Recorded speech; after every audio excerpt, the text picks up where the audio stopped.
By the time you leave here today, as the next generation of global leaders, you're going to have a much better idea of how to connect with other cultures, how to work within your groups, how to better understand people that have backgrounds that are different than yours. So it's an enjoyable day. There's no evaluation. I want you to just be like sponges and just try to soak it all in. So let's go on to the very first slide. And I want to talk about what we can do, or let me share some of my experiences with you.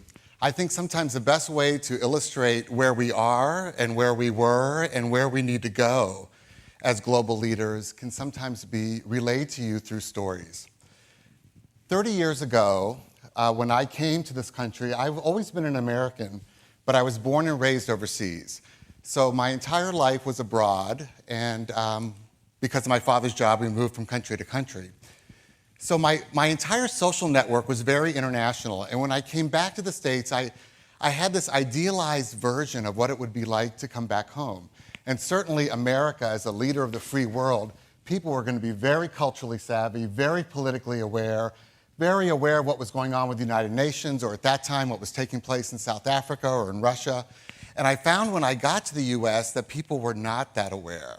And I was somewhat flabbergasted. And initially I thought, well, perhaps I'm not in the right social circles. Perhaps I need to meet other people, or perhaps I need to move to a different part of the country, whatever the case may be. And as it turns out, it finally came to light for me. I love sports, and the World Series was taking place.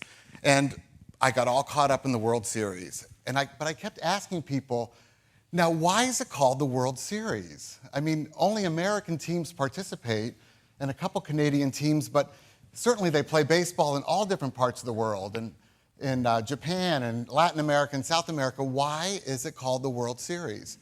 And nobody could really give me an answer. And finally, a friend of mine who was also a professor said to me, Bill, you don't really get it, do you? And I said, well, evidently not. He said, for most Americans, this is our world. And that's when it really hit me. My gosh, everyone here appears to be so much more limited than I thought they were going to be. And I knew that my role in life, on some level, although I really couldn't figure out what it would be, would try to bring the world to other people. So actually, what I do right now is a good fit for me. Let's fast forward now to where we are, which is what happened to me at yesterday's breakfast, of all things. I was at a hotel. I sat down in the main dining room. I was having breakfast. Adjacent to me, two other gentlemen were seated.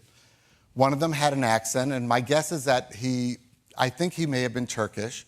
The other gentleman was an American, and the American was very energetic.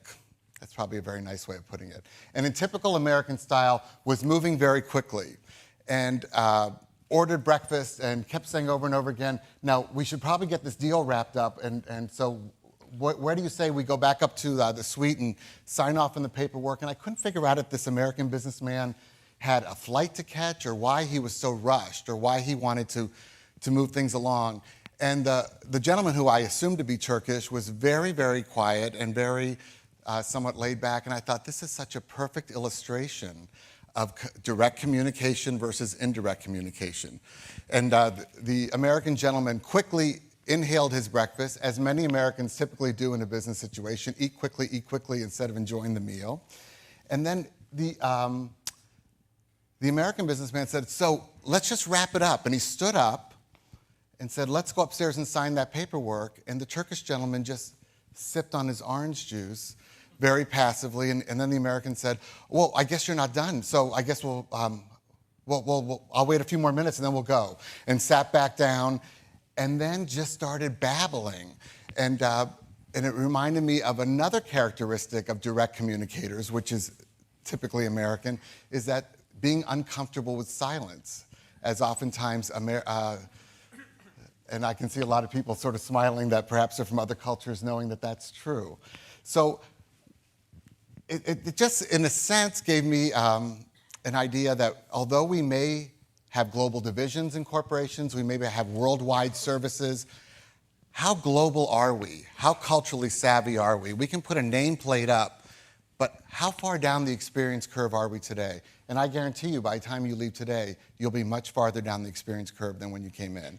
Everyone's going to have something to take away from here.